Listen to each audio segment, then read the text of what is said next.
আসসালামু আলাইকুম। তোমাদের সবাইকে হালকা স্টাইলে স্বাগত।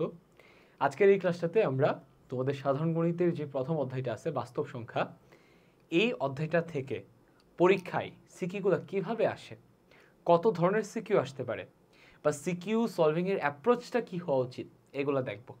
আমাদের এই ক্লাসের পারপাস মোটেও এটা না এই অধ্যায়ের সব ধরনের কোশ্চেন তোমাকে সলভ করাই দেওয়া।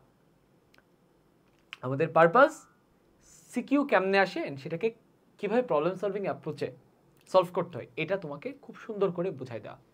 অ্যান্ড এটাও একটা পারপাস হইতে পারে যে আমি এই ক্লাসটার মাধ্যমে জেনে যাব কোন সিকিউগুলো সবচেয়ে বেশি ইম্পর্টেন্ট, কোনগুলো বারবার আসে, বা মূল বইয়ের কোশ্চেনগুলো সিকিউতে কীভাবে চেঞ্জ হয়ে আসে।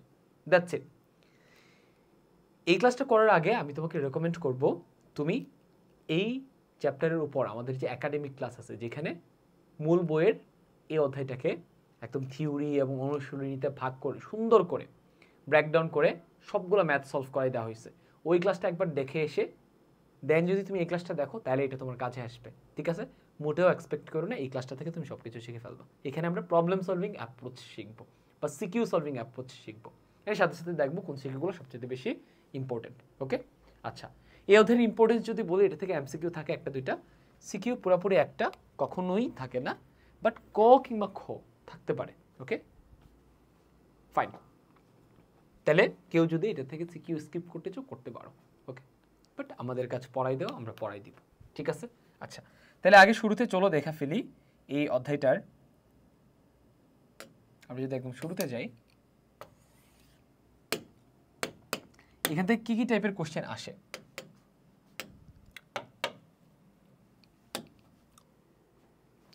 এক টাইপের কোশ্চেন আসে খুবই সহজ, আবৃত্ত ভগ্নাংশ থেকে তোমাকে সাধারণ ভগ্নাংশে প্রকাশ করতে বলবে। আবৃত্ত ভগ্নাংশ না, আসলে আবৃত্ত দশমিক সংখ্যা থেকে।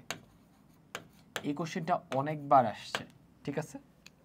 আচ্ছা, আরেকটা টাইপের কোশ্চেন খুব বেশি আসে, রুট ওভার সামথিং, এটা 3 হইতে পারে, এটা 6 হইতে পারে, মানে রুট ওভার একটা অপূর্ণ বর্গ সংখ্যা, এটা একটা অমূলদ সংখ্যা, প্রমাণ করো। এটা সবচেয়ে বেশি আসছে।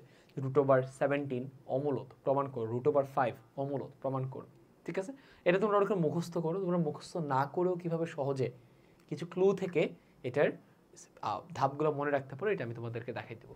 আরেকটা টাইপের কোশ্চেন আসে যে কোনো একটা সংখ্যার বর্গ সংখ্যা অলওয়েজ 8 দ্বারা বিভাজ্য হবে দেখাও, বা দেখাও যে অমুক সংখ্যাটার বর্গ সংখ্যা অলওয়েজ বিজোড় হয় অথবা জোড় হয়, অথবা দেখাও যে অমুক সংখ্যার বর্গকে 8 দিয়ে ভাগ দিলে অলওয়েজ ভাগশেষ 1 পাওয়া যাবে। এই টাইপ কিছু কোশ্চেন বারবার আসে। ঠিক আছে?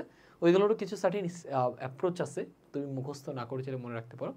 আরেকটা টাইপের কোশ্চেন আসে, সেটা হচ্ছে যে রুট ওভার 3 এবং রুট ওভার 5-এর মাঝামাঝি দুইটা অমূলদ সংখ্যা লিখো। এরকম দুইটা র্যান্ডম অমূলদ সংখ্যার মাঝামাঝি থেকে তোমাকে দুইটা অমূলদ সংখ্যা লিখতে দিবে। এই কয়টাই, এর বেশি কোশ্চেন আসলে এখান থেকে বোর্ডে আসে না। ওকে, আচ্ছা, তাহলে আমরা শুরু করি, তাই না?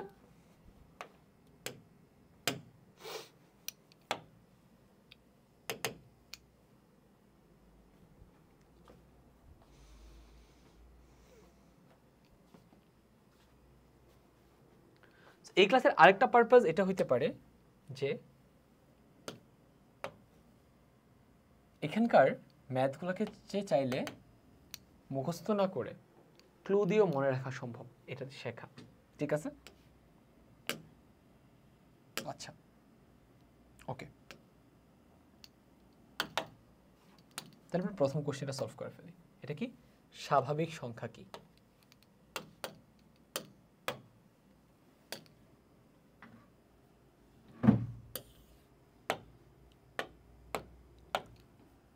স্বাভাবিক সংখ্যা কি?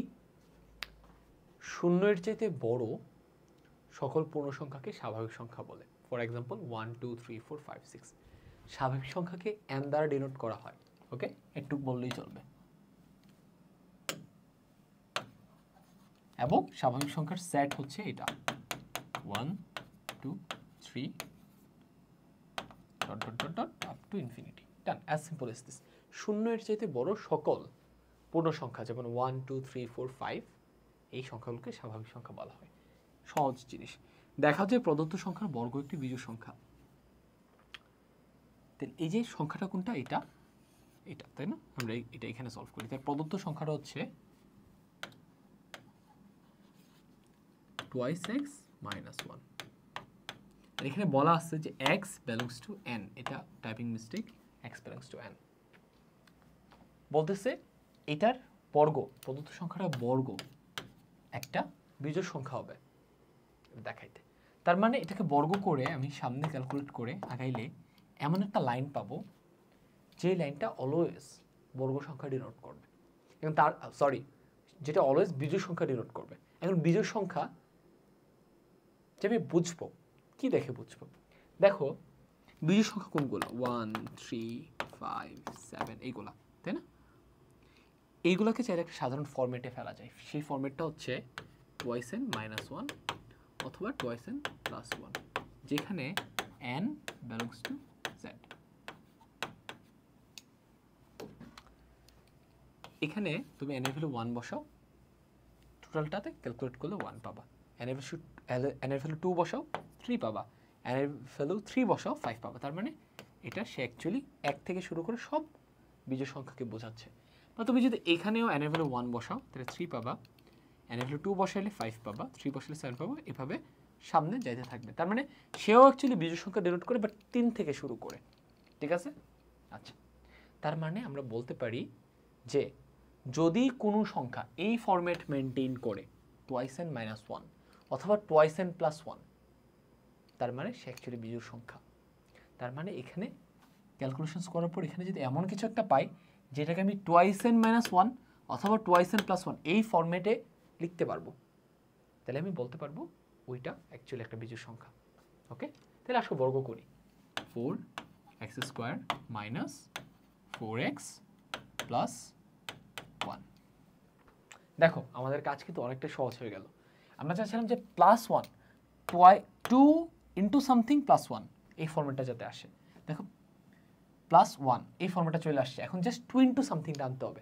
তো 2 ইন্টু সামথিং আনার জন্য কি কমন নেওয়া দরকার, এখানে কিছু একটা কমন নাও। কত কমন নেওয়া যায়? 4x কমন নাও, নিলে আমরা পাবো x - 1 + 1। এখন দেখো এই 2n 2n এটা কিন্তু অ্যাকচুয়ালি জোড় সংখ্যার স্বাভাবিক ফরম্যাট। ঠিক আছে? আচ্ছা, তার মানে এইখানেও আমাকে জোড় সংখ্যার স্বাভাবিক ফরম্যাট আনতে হবে বা সামহাও দেখাইতে হবে এই জায়গাটা অ্যাকচুয়ালি জোড়। এখন এটা কেমনে করতে পারি? ভাইয়া দেখো x যদি একটা সংখ্যা হয়, x - 1 তার আগের সংখ্যা, x যদি 5 হয় এটা হচ্ছে 4, x যদি 6 হয় এটা হচ্ছে 5, x যদি 19 হয় এটা হচ্ছে 18, x যদি 17 হয় এটা হচ্ছে 16, x যদি 15 হয় এটা হচ্ছে 14। তার মানে এরা পরপর ক্রমিক সংখ্যা। তার মানে একটা জোড় হলে আরেকটা বিজোড় হইতে বাধ্য। তার মানে এই জোড় আর এই বিজোড় গুণ হয় অলওয়েজ জোড় সংখ্যা হবে। দুইটা সংখ্যার মধ্যে একটা যদি জোড় হয় এদের গুণফল অলওয়েজ জোড়, তাই না? আচ্ছা, তার মানে এই জায়গাটা জোড় আমি নিশ্চিত করে বলতে পারি। এখানকার বিশেষত্ব কি ছিল দেখো, এই জায়গাটা জোড় ছিল, জোড় +1 অথবা জোড় -1 অলওয়েজ বিজোড় সংখ্যা হয়, তাই না?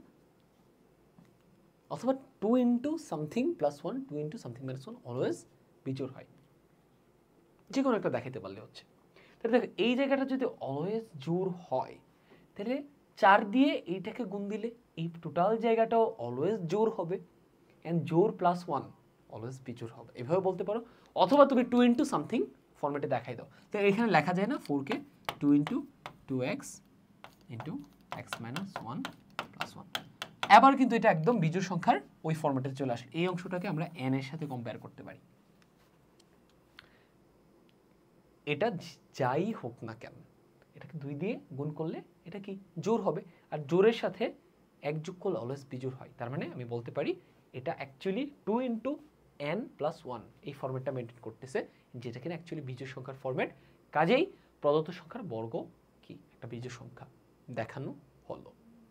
ডান। এবারে আসো দেখাও যে প্রদত্ত সংখ্যার বর্গকে 8 দ্বারা ভাগ করলে প্রতি ক্ষেত্রে ভাগশেষ 1 হবে। এখন একটা জিনিস বুঝো, 8 দ্বারা ভাগ করলে প্রতি ক্ষেত্রে ভাগশেষ 1 হয় যেসব সংখ্যার, ওই সংখ্যাগুলো কেমন?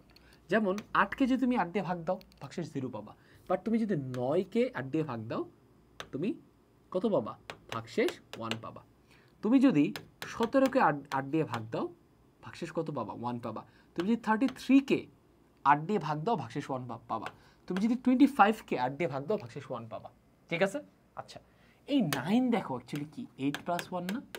17 কি 16 প্লাস 1, 25 কি 24 প্লাস 1, 33 কি 32 প্লাস 1। তার মানে যেসব সংখ্যাকে 8 দ্বারা ভাগ করলে অলওয়েজ 1কে ভাগশেষ হিসেবে পাওয়া যাবে, ওইসব সংখ্যাকে আমরা অলওয়েজ 8 দিয়ে নিঃশেষে বিভাজ্য একটা সংখ্যা প্লাস 1 এই ফরম্যাটে লিখতে পারি। 8 দিয়ে নিঃশেষে বিভাজ্য প্লাস 1, 8 দিয়ে নিঃশেষে বিভাজ্য প্লাস 1, 8 দিয়ে নিঃশেষে বিভাজ্য প্লাস 1। তার মানে প্রদত্ত সংখ্যার বর্গ কি 2x minus 1, এইটার বর্গকে আমরা ক্যালকুলেট করে সামহাউ যদি আমরা এটা লিখতে পারি যে 8 দ্বারা নিঃশেষে বিভাজ্য একটা সংখ্যা প্লাস 1, তাহলে আমরা বলতে পারবো কি এই সংখ্যাটা কে অলওয়েজ 8 দিয়ে ভাগ দিলে ভাগশেষ 1 পাওয়া যাবে, ঠিক এই সংখ্যাগুলোর মতো। তার মানে এখানে যে দুইটা পার্ট পাবো প্লাস 1, আর এখানে এটা সামহাউ আমাকে প্রমাণ করতে হবে এটা 8 দ্বারা নিঃশেষে বিভাজ্য। তাহলে কি এটাকে ভাগ দিলে ভাগশেষ 1 থাকবে। 8 দ্বারা নিঃশেষে বিভাজ্য যে সংখ্যাগুলো আছে 8, 16, 24, 32, এইগুলার একটা বৈশিষ্ট্য আছে। বৈশিষ্ট্যটা কি একটু দেখো তো, একটা কমন বৈশিষ্ট্য আছে। দেখো তো 8 মানে কি? 8 মানে অ্যাকচুয়ালি 8 into 1, 16 মানে কি দেখো তো 8 into 2, 24 মানে কি দেখো তো 8 into 3, 32 মানে কি দেখো তো 8 into 4। তার মানে 1, 2, 3 মানে কি যেন কি n belongs to capital N। তার মানে 8 দ্বারা নিঃশেষে সবগুলো বিভাজ্য সংখ্যা actually 8n, 8 into something format maintain করে যেখানে n belongs to n। তার মানে আমি যদি সামহাউ এটা ক্যালকুলেট করে যে দুটো পার্ট পাবো প্লাস 1 আর সামনে একটা পার্ট, এই পার্টটাকে যদি সামহাউ আমি দেখাইতে পারি যে এটা 8n এর অনুরূপ, তাহলে আমি বলতে পারবো 8n কি 8 দ্বারা নিঃশেষে বিভাজ্য। তার মানে টোটালটাকে ভাগ দিলে অলওয়েজ ভাগশেষ 1 পাওয়া যাবে। As simple as this. Okay, তাহলে আমরা বর্গ করে ফেলি। 4x square minus 4x plus 1। ওকে, আচ্ছা, এই যে দেখো এই যে প্লাস 1 এটা কিন্তু অলরেডি চলে আসছে, যেরকমটা এখানে থাকা উচিত। তার মানে এই জায়গাটাকে আমাকে সামহাউ দেখাইতে হবে এটা 8n ফরম্যাট মেনটেন করে। 8 into n, তাই না? ইন্টু n মানে 8 into সামথিং। তাহলে তার মানে এখান থেকে কিছু একটা কমন নিতে হবে। 4x কমন নিলে আমরা পাচ্ছি কি x minus 1 plus 1। এখন ভাইয়া এখানে একটা জিনিস দেখো, আবারও আগের ফর্মুলাটা আসছে x minus 1 ক্রমিক সংখ্যা। এটা যদি 4 হয় এটা 3, এটা যদি 5 হয় এটা 4। তার মানে দুইটার যে কোনো একটা জোড় আর দুইটা সংখ্যার গুণফলের মধ্যে যে কোনো একটা যদি জোড় হয়, গুণফলটাও জোড় হয়। তার মানে x into x minus 1 always কি হবে? জোড় হবে। আর জোড় সংখ্যার স্বাভাবিক ফরম্যাট যেন কি twice n।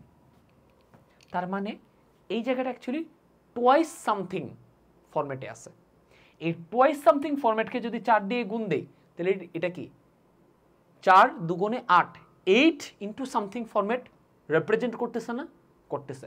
তার মানে আমি বলতে পারি এইটা অ্যাকচুয়ালি 8n ফরম্যাটের একটা সংখ্যা, যেটা কিনা অলওয়েজ 8 দ্বারা নিঃশেষে বিভাজ্য। তার মানে এই টোটালটাকে 8 দ্বারা ভাগ দিলে অলওয়েজ এটা টোটালটা গায়েব হয়ে যাবে, ভাগশেষ 1 থাকবে। প্রমাণিত বা দেখানো হলো। ডান।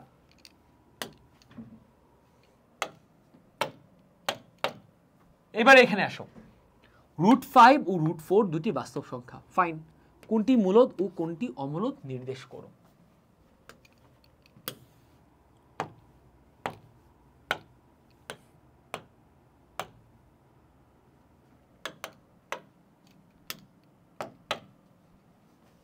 √5 ও √4 দুটি বাস্তব সংখ্যা, কোনটি মূলদ ও কোনটি অমূলদ নির্দেশ করো। ক √5 অমূলদ আর 4 মূলদ। কেন? √5 কে p/q যেখানে p q belongs to z Q is not equal to 0, Q is not equal to 1।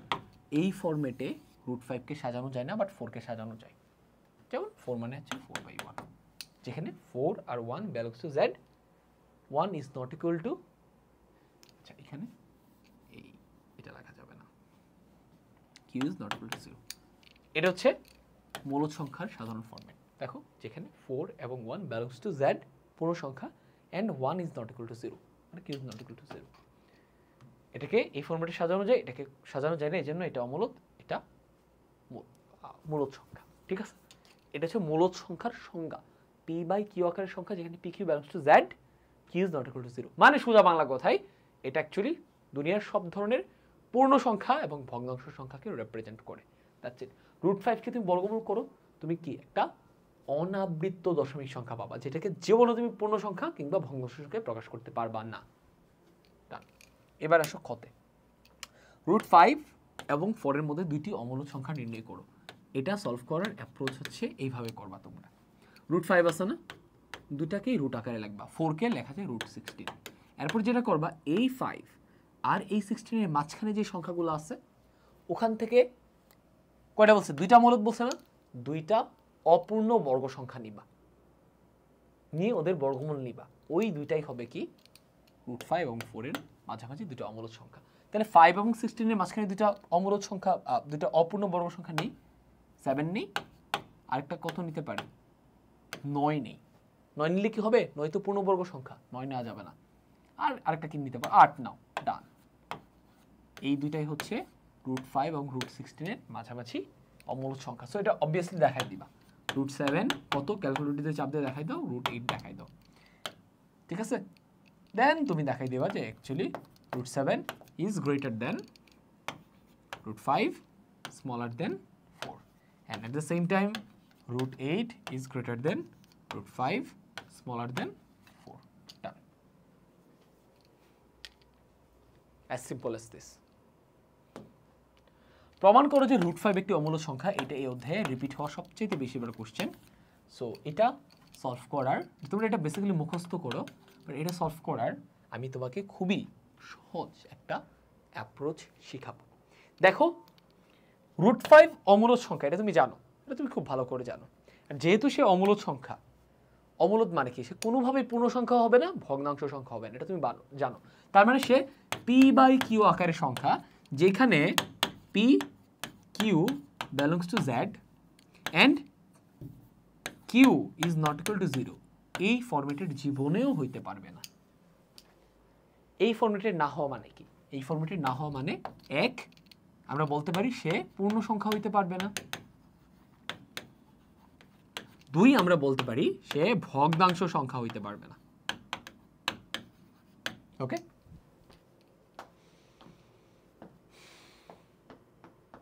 তাহলে আমরা এই কাজটাই করব। আমরা সামহাউ দেখাবো রুট 5 পূর্ণ সংখ্যাও না, ভগ্নাংশ সংখ্যাও না, কাজে সে মূলদ সংখ্যাও না। তাহলে কি, সে অমূলদ, দেখানো হলো বা প্রমাণিত। এই অ্যাপ্রোচটাই কি হবে, চলো দেখি। তাহলে আগে আমরা দেখব সে যে পূর্ণ সংখ্যা না, এটা কেমনে প্রমাণ করব। এটার অ্যাপ্রোচটা ভাইয়া খুবই সিম্পল। রুট কত নিয়ে কাজ করতেছে, রুট 5 নিয়ে কাজ করতে বলছে। রুট 5 এর ভ্যালু তুমি চুপি চুপি, প্রমাণে কিন্তু ক্যালকুলেটর ইউজ করছো, এটা বলতে পারবা না, বাট তুমি চুপি চুপি রুট 5 এর ভ্যালু বের করে ফেলবা। কত, 2.23। 2.23 আমরা কি চেষ্টা করতেছি, রুট 5 পূর্ণ সংখ্যা না, সে অ্যাকচুয়ালি ভগ্নাংশ সংখ্যা, এটা আগে প্রমাণ করতে চাচ্ছি। দেন নেক্সট আমরা প্রমাণ করবো সে অ্যাকচুয়ালি ভগ্নাংশ সংখ্যাও না, তাহলে আলটিমেটলি সে অ্যাকচুয়ালি মূলদ সংখ্যাও না। তার আগে সে পূর্ণ সংখ্যা না, এটা দেখাচ্ছি। তাহলে রুট 5 এর ভ্যালু কত, 2.23 সামথিং সামথিং সামথিং সামথিং। ওকে, আচ্ছা 2.23 দেখো তো, এক্স্যাক্টলি 2 এর চাইতে বড় অ্যান্ড এক্স্যাক্টলি 3 এর চাইতে বড়।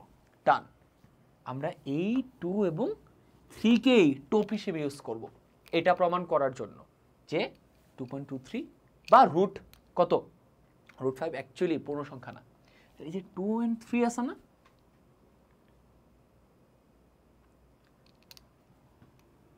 এই 2 root 3টা অ্যাকচুয়ালি কি, 2 root 3টা অ্যাকচুয়ালি root over 5, তাই না?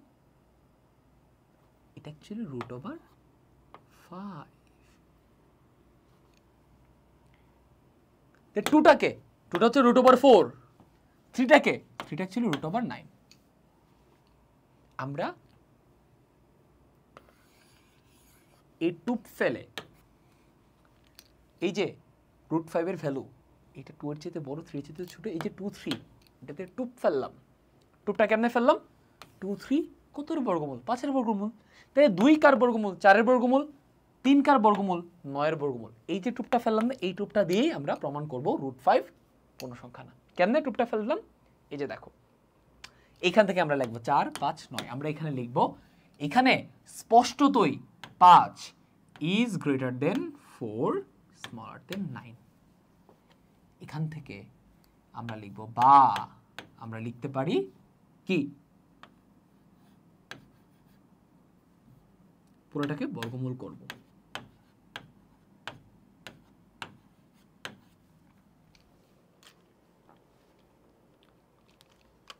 দেন আমরা লিখব কি, লিখব আমরা লিখতে পারি এই লাইনটাই আমরা আনতে যাচ্ছিলাম। স্পষ্টতই এখানে √5 2 এবং 3 এর মাঝে অবস্থান করে, 2 এবং 3 এর মাঝে কোনো পূর্ণ সংখ্যা থাকা সম্ভব না, সব ভগ্নাংশ। তার মানে √5 একটা ভগ্নাংশ সংখ্যা, পূর্ণ সংখ্যা নয়। সুতরাং √5 পূর্ণ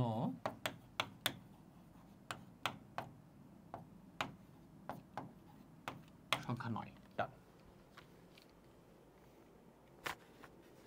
এখন তোমরা বলতে পারো যে ভাই ডিরেক্ট কেন আমি এই লাইনটা লিখতে পারি না? আরে ভাই, √5 এর ভ্যালু কত তুমি তো জানো না, ক্যালকুলেটর দিয়ে তো বের করে দেখাইতে পারবে না, প্রমাণের ক্ষেত্রে ক্যালকুলেটর ইউজ করা যায় না। তাই তুমি কেমনে বলবা যে √5 2 এর চেয়ে বড়, 3 এর চেয়ে ছোট? তোমাকে একটা আগেই প্রমাণিত একটা লাইন ইউজ করতে হবে। এই লাইনটা কিন্তু আগেই প্রমাণিত যে 5 4 এর চেয়ে বড়, 9 এর চাইতে ছোট। এই প্রমাণিত লাইনটা থেকে আমি এটা আনলাম। আমার টার্গেট কি? এটা দেখানো যে √5 2 এর চেয়ে 2 এবং 3 এর মাঝামাঝি আছে, এটা দেখানো টার্গেট।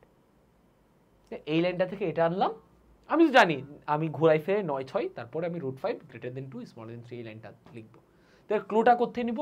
এখান থেকে √5 এর দশমিক ভ্যালুটা বের করব, করে দেখবো এটা এক্স্যাক্টলি কার চাইতে বড়, এক্স্যাক্টলি কার চাইতে ছোট, ইমিডিয়েটলি কার চাইতে বড়, ইমিডিয়েটলি কার চাইতে ছোট। দেন এখান থেকে ক্লু নিব, এটা কার বর্গমূল? 5 এর। তাহলে এটা কার বর্গমূল? 4 এর। এটা কার বর্গমূল? 9 এর। ব্যাস, আমরা টুপ পাই গেছি, 4 5 9। আমরা এটাই এখানে লিখব, 5 is greater than 4 smaller than 9। দেন সবগুলোকে বর্গমূল করব, করলেই আমরা আমাদের কাঙ্ক্ষিত লাইন যে √5 2 এবং 3 এর মাঝখানে, মানে সে ভগ্নাংশ, এটা পাওয়া যাব। as simple as this। ঠিক আছে? আচ্ছা, এটা হচ্ছে গুটিবাজি একটা টেকনিক আর কি। ডান। তাহলে আমরা এটা কনভিন্স করতে পারলাম √5 পূর্ণ সংখ্যা না। এবার আমরা দেখাবো √5 ভগ্নাংশ সংখ্যাও না। সেটার জন্য অ্যাপ্রোচটা কি হবে? সেটার জন্য অ্যাপ্রোচটা হবে, আমরা ধরে নিব যে √5 একটা কি, একটা ভগ্নাংশ সংখ্যা। সেটা ধরে নিয়ে যদি আমরা সামনে আগাইতে যে ওখানে কোনো অপারেশনস করার পর যদি দেখি যে একটা ইনঅ্যাপ্রোপ্রিয়েট লাইন আসছে যেটা হওয়া সম্ভব না, তাহলে আমরা বলতে পারবো আরে এই ইনঅ্যাপ্রোপ্রিয়েট জিনিস কেন আসছে কারণ ওই যে আমরা ধরছি √5 একটা ভগ্নাংশ সংখ্যা, এটা ভুল ছিল। তার মানে √5 ভগ্নাংশ সংখ্যা না। আর যদি √5 কে ভগ্নাংশ সংখ্যা ধরে সামনে ক্যালকুলেট করে আগাইলে দেখি যে কোনো ইনঅ্যাপ্রোপ্রিয়েট লাইন আসতেছে না, তার মানে আমাদের ধরাটা ঠিকই ছিল। তার মানে √5 আসলেই ভগ্নাংশ সংখ্যা। বাট আমরা তো জানি √5 কোনোভাবে ভগ্নাংশ হইতে পারবে না, কারণ √5 আমরা জানি অমূলক। তার মানে √5 কে ভগ্নাংশ সংখ্যা ধরে সামনে যদি আমরা কিছু অপারেশন করে আগাই, ইনঅ্যাপ্রোপ্রিয়েট একটা লাইন আসতে বাধ্য। ওই লাইনের জেড ধরে আমরা বলবো যে অ্যাকচুয়ালি √5 ভগ্নাংশ সংখ্যার সমান না। দ্যাটস ওয়াই এই ইনঅ্যাপ্রোপ্রিয়েট লাইন আসছে। কাজেই √5 অ্যাকচুয়ালি ভগ্নাংশ সংখ্যা না। এন্ড সে ভগ্নাংশ সংখ্যাও না, সে পূর্ণ সংখ্যাও না। তাহলে সে কে? সে অমূলদ। সোজা হিসাব। কারণ মূলদ হওয়ার জন্য তাকে হয় পূর্ণ সংখ্যা হইতে হবে, আর নয় তাকে ভগ্নাংশ সংখ্যা হইতে হবে। ওকে, ডান। এটাই আমরা করব। তো এখানে ভগ্নাংশ সংখ্যার ফরম্যাটটা তোমাকে ভালো করে চিনাই নি। ভগ্নাংশ সংখ্যার ফরম্যাট হচ্ছে p/q আকারের ফরম্যাট, যেখানে p/q belongs to z and p/q কে অবশ্যই সহমৌলিক হইতে হবে, and অবশ্যই q is not equal to 0 and q is not equal to 1 হইতে হবে, বা ছোট করে যদি আমি সংক্ষিপ্ত করে লিখি কিউ গ্রেটার দেন 1 হতে হবে। কেন ভাইয়া? সহমৌলিক মানে কি জানো? সহমৌলিক মানে হচ্ছে পি এবং কিউ এর মাঝখানে এক ছাড়া আর অন্য কোনো সাধারণ গুণনীয়ক নাই। এখন তুমি এমন দুইটা সংখ্যা নিলা পি এবং কিউ যাদের মাঝখানে এক ছাড়া সাধারণ গুণনীয়ক আছে, মনে করো 10 আর 5 নিলাম, তাহলে 10/5 লিখো তো, কত হয়ে যাচ্ছে দেখো তো? 2। এটা তো আর ভগ্নাংশ হইল না, এটা পূর্ণ সংখ্যা হয়ে গেল। 10 এর গুণনীয়কগুলো কি আছে? 1 আছে, 2 আছে, 5 আছে, 10 আছে। 5 এর গুণনীয়কগুলো কি দেখো তো? 1 আছে, 5 আছে, দেখো তো 5 5 দুইটারই কমন গুণনীয়ক, তার মানে 10 আর 5 সহমৌলিক না। দ্যাটস ওয়াই 10 কে 5 দিয়ে ভাগ দিলে সামহাউ পূর্ণ সংখ্যা চলে আসতে পারছে। তাইলে তো এটার পূর্ণ সংখ্যা, এটা তো আর ভগ্নাংশ সংখ্যা থাকলো না যদি না পি আর কিউ সহমৌলিক হয়। এটাকে যদি আসলেই একটা ইনট্যাক্ট ভগ্নাংশ সংখ্যা হইতে হয়, অবশ্যই পি কিউ কে সহমৌলিক হইতে হবে এন্ড কিউ কে গ্রেটার দেন 1 হইতে হবে। কিউ যদি সামহাউ 1 হয়ে যায় তাহলে কি হবে? পি মনে করো 5 কিউ 1, তাহলে কি 5/1 পূর্ণ সংখ্যা হয়ে গেল। তাহলে এটা ইনট্যাক্ট ভগ্নাংশ সংখ্যা হইল না। আর যদি কিউ সামহাউ 0 হয়ে যায়, কি অসংজ্ঞায়িত সংখ্যা আসবে। আর কেন কিউ ইজ গ্রেটার দেন 1 ধরলাম? কারণ কিউ এর ভ্যালু যদি ঋণাত্মক হয়, ধরো -1 হইলো, তাহলে ভগ্নাংশটা কত হবে? ঋণাত্মক একটা ভগ্নাংশ আসবে। বা কিউ এর ভ্যালু -2, তাহলে ভগ্নাংশটা একটা ঋণাত্মক ভগ্নাংশ হবে। এন্ড আমরা এই ভগ্নাংশটা ইজ ইকুয়াল টু √3 ধরবো। √3 কি ঋণাত্মক নাকি ধনাত্মক? অবভিয়াসলি ধনাত্মক, তাই না? কাজেই আমরা তো একটা ধনাত্মক সংখ্যাকে ঋণাত্মক সংখ্যার ইকুয়াল ধরতে পারি না। এই জন্য আগে থেকে এখানে ডিফাইন করে নিছি পি বাই কিউ একটা ইনট্যাক্ট ভগ্নাংশ সংখ্যা এবং এটা কোনোভাবেই ঋণাত্মক হওয়ার সুযোগ নাই, কোনোভাবেই পূর্ণ সংখ্যা হওয়ার সুযোগ নাই। ওকে, এটাই আমরা এখানে বলবো যে ধরি √3 ছিল না নাকি √5 ছিল? √5 ছিল। ধরি √5 একটি ভগ্নাংশ সংখ্যা, মানে √5 is equal to P by q, যেখানে P Q belongs to Z, p q সহমৌলিক এবং কিউ ইজ গ্রেটার দেন 1। আমরা একদম ইনট্যাক্ট করে দিলাম যে এটা একদম ইনট্যাক্ট একটা ভগ্নাংশ সংখ্যা, কোনোভাবে এটা পূর্ণ সংখ্যা হওয়ার সুযোগ নেই, কোনোভাবে এটা ঋণাত্মক হওয়ার সুযোগ নেই, অসংজ্ঞায়িত হওয়ার সুযোগ নেই। এবার কিছু অপারেশনস করব। কি অপারেশনস করব?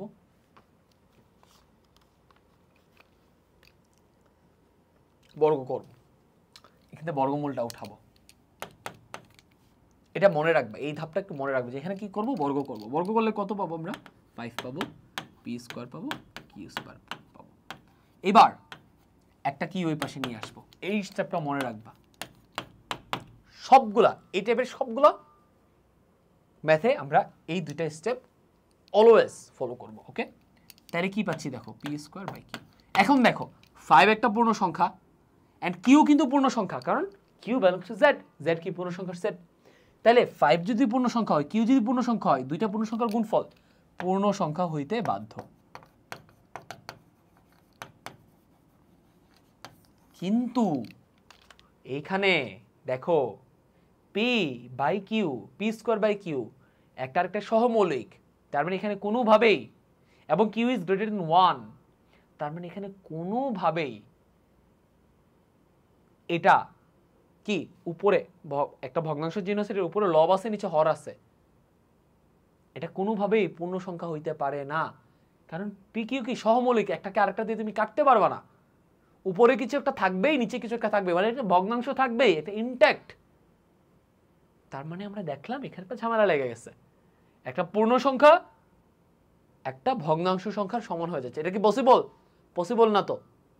পূর্ণ সংখ্যা একটা ভগ্নাংশ সংখ্যার সমান কেমনে হয়? হইতে পারে না। তার মানে এই যে লাইনটা আসলো, এটা অ্যাকচুয়ালি এটা ভুল। তার মানে আমরা যে ধরছিলাম √5 is equal to P by Q আকারের ভগ্নাংশ সংখ্যা, এটাও ভুল। তার মানে √5 অ্যাকচুয়ালি ভগ্নাংশ সংখ্যা হইতে পারে না, এর পূর্ণ সংখ্যা হইতে পারে না। তার মানে সে অ্যাকচুয়ালি মূলদ সংখ্যা হইতে পারে না, সে অমূলদ হইতে বাধ্য। সুতরাং √5 একটি অমূলদ সংখ্যা প্রমাণিত। দা 2 নম্বর কোশ্চেন শেষ। এটাতে দেখো কি বলতেছে, সহমৌলিক সংখ্যা কি? আমরা মাত্র জানলাম সহমৌলিক সংখ্যা কি, যদি দুইটা সংখ্যার মাঝখানে এক ছাড়া অন্য কোনো সাধারণ গুণনীয়ক না থাকে তাদেরকে সহমৌলিক সংখ্যা বলে। For example 5, 6 solved. পি ও কিউ এর মাঝে দুইটি অমূলদ সংখ্যা নির্ণয় করো। পি এবং কিউ এর মাঝে দুটি অমূলদ সংখ্যা নির্ণয় করে এটা কোশ্চেন আমরা সলভ করছি। দেখাও যে এস একটি অমূলদ সংখ্যা, √14 একটি অমূলদ সংখ্যা, এটা আমরা কিছুক্ষণ আগে সলভ করলাম, এটা আর আমরা দেখব না। ওকে, 4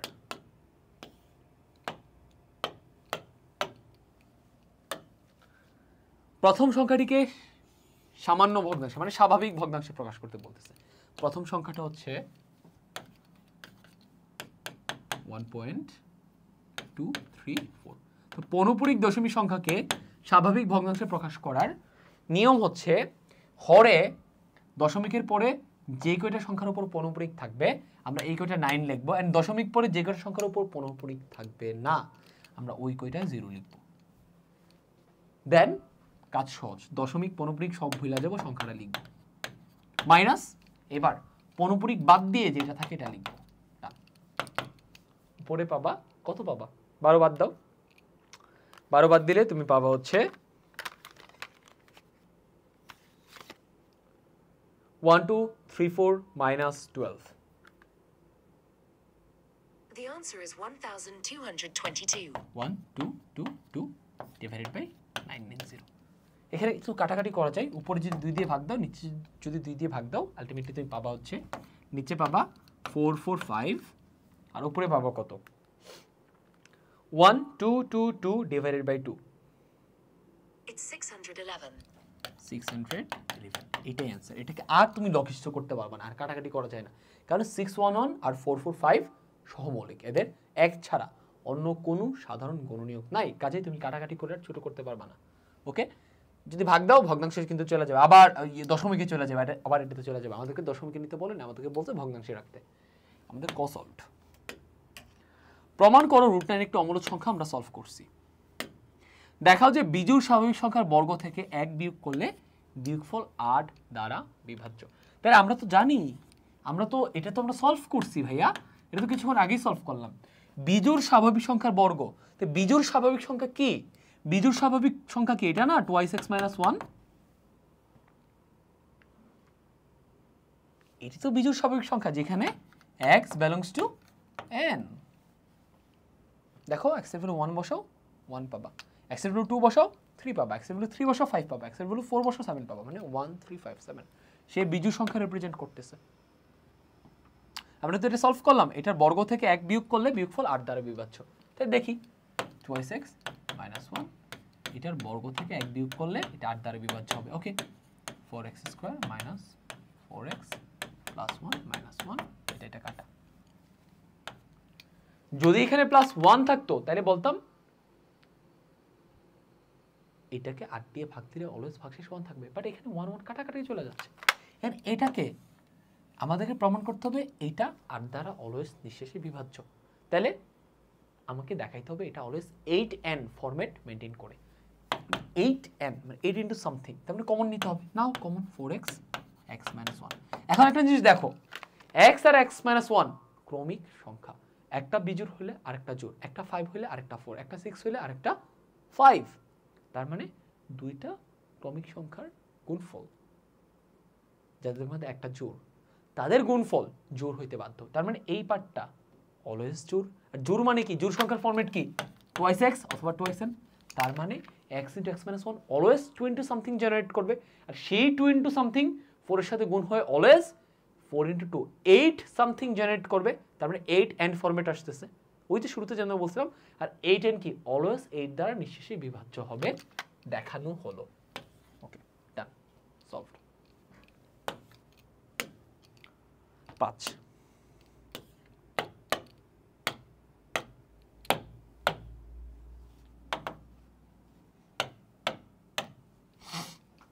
√5 ও 4 দুটি বাস্তব সংখ্যা এবং n = এটা যেখানে x belongs to n। 1.2 কে সাধারণ ভগ্নাংশে প্রকাশ করো। সাধারণ ভগ্নাংশে প্রকাশ করার নিয়ম হচ্ছে যদি পৌনঃপুরিক না থাকে তাহলে দশমিকের জন্য একটা 1, দশমিকের উপরে যে ঘর এই কয়টা শূন্য, আর উপরে যা আছে তা বসাই দিব। ডান, সলভড। √5 এবং √4 এর মাঝে দুইটি অমূলদ সংখ্যা লিখো। আমরা এটা সলভ করছি এবং দেখাও যে n² কে 8 দ্বারা ভাগ করলে প্রতি ক্ষেত্রে ভাগশেষ 1 থাকবে। n² কে এইটা 2x - 1 হোল স্কয়ার কে যদি 8 দ্বারা ভাগ করি আমরা অলওয়েজ প্রতি ক্ষেত্রে 1 ভাগশেষ পাবো। একদম শুরুতে এটা সলভ করে আসছি। প্রমাণ করো যে √5 একটি অমূলদ সংখ্যা, এটাও আমরা একদম শুরুতে সলভ করে আসছি। 6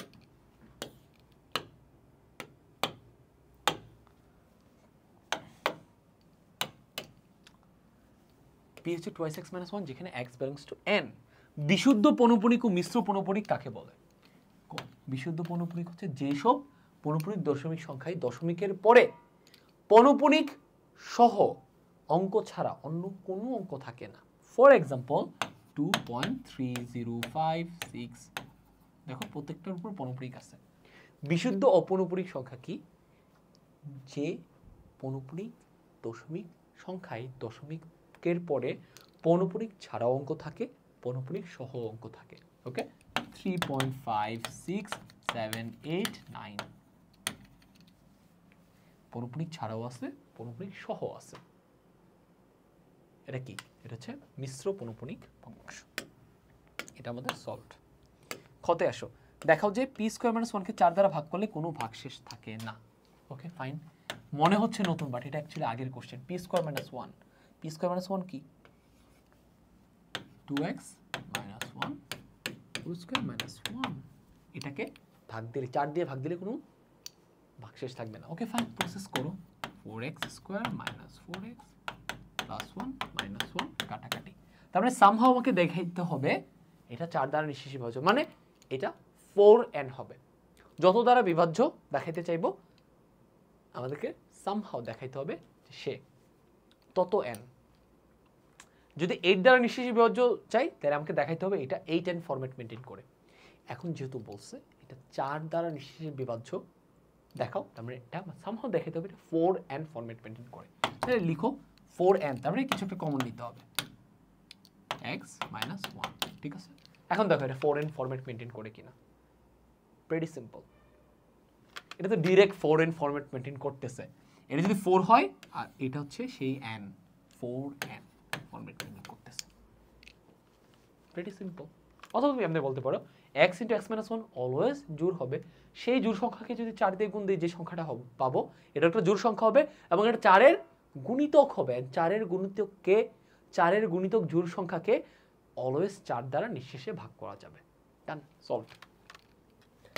অমূলদ সংখ্যা কাকে বলে? যেসব সংখ্যাকে p/q আকারের সংখ্যা, যেখানে pq belongs to z and q is not equal to 0 এই ফরম্যাটে প্রকাশ করা যায় না, ওইসব সংখ্যাকে অমূলদ সংখ্যা করে অমূলদ সংখ্যা বলে। For example √3। ডান, সংজ্ঞা দেওয়া শেষ। এবার √p একটি অমূলদ সংখ্যা যেখানে x is equal to 20, এটা দেখাইতে বলতেছে। তাহলে x এর ভ্যালু 20 বসাও, এখানে 20 বসালে পাবো 2 × 20 40, 40 - 1 39। তার মানে √39 একটি অমূলদ সংখ্যা দেখাও। আমরা পারবো না?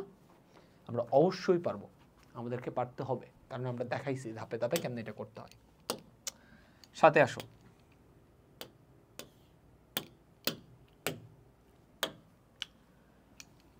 কোনটি মূলদ এবং কোনটি অমূলদ নির্দেশ করে। কতে 2.21 আছে, 2.1 মূলদ। কেন? এটাকে ভগ্নাংশে প্রকাশ করে দেখাও। 1 0 0 2 2 1। দেখো এটাকে p/q আকারের সংখ্যা যেখানে pq belongs to z, q is not equal to 0 এই ফরম্যাটে সাজানো গেছে, এটা মূলদ। √3 is equal to, দেখবা তুমি একটা অসীম অনাবৃত্ত দশমিক সংখ্যা আসতেছে, তার মানে √3 কে p/q আকারের সংখ্যা যেখানে pq belongs to z, q is not equal to 0 এই ফরম্যাটে সাজানো যায় না, তার মানে √3 অমূলদ। 2x - 1 x belongs to n। আরে ভাই এটা তো বিজোড় সংখ্যার ফরম্যাট, আর বিজোড় সংখ্যা কি? বিজোড় সংখ্যা তো মূলদ, তাই না? তার মানে 3 নম্বর সংখ্যা মূলদ। প্রমাণ করো যে 2 নং অমূলদ সংখ্যা। 2 নং কি? √3 অমূলদ সংখ্যা। কতবার দেখাবো? আর খুব ভালো করে শুরুতে একবার দেখাইছি। দেখাও যে 3 নং এর বর্গকে 8 দ্বারা ভাগ করলে প্রতি ক্ষেত্রে ভাগশেষ 1 হবে। তো 3 নং এর বর্গ কি? 2x - 1, এটা হচ্ছে 3 নং, এর বর্গ হচ্ছে এটা। এটাকে 8 দ্বারা ভাগ করলে প্রতি ক্ষেত্রে ভাগশেষ 1 থাকবে। এটা কয়বার দেখাবো তোমাকে? দেখাইছি তো খুব ভালো করে, তাই না? পারবা। তাহলে এই ছিল হচ্ছে এই অধ্যায় থেকে কোন ধরনের সিকিউ আসে, অ্যান্ড সেটা সলভের সহজ অ্যাপ্রোচ, মনে রাখার মতো অ্যাপ্রোচ, বুঝে বুঝে সলভ করার মতো অ্যাপ্রোচ। এটাই আমাদের এই ক্লাসের পারপাস ছিল। এই ক্লাসের পারপাস মোটেও তোমাকে এই অধ্যায় সব ম্যাথ সলভ করে দেওয়া ছিল না। সিকিউ কেমনে আসে, কেমনে অ্যাপ্রোচ দিতে হয়, সবচেয়ে ইম্পর্টেন্ট সিকিউ কোনগুলো, এটা দেখানোর পারপাস ছিল। এটা দেখাই দিচ্ছি। আশা করি এখান থেকে একটা সিকিউ বা যতটুকু সিকিউ আসুক তুমি পারবা, বা অ্যাটলিস্ট তুমি বুঝে বুঝে করতে পারবা, অ্যাটলিস্ট তোমাকে মুখস্থ করতে হবে না। ঠিক আছে? সো তুমি যদি এই অধ্যায় সবগুলো ম্যাথ ভালো করে বুঝতে চাও, একাডেমিক ক্লাস দেখবা, দেখে এই ক্লাসটা করবা, করলে এই অধ্যায় নিয়ে তোমার কোনো ধরনের কোনো সমস্যা থাকবে না, অ্যান্ড তুমি ম্যাথ উপভোগ করতে শুরু করবা।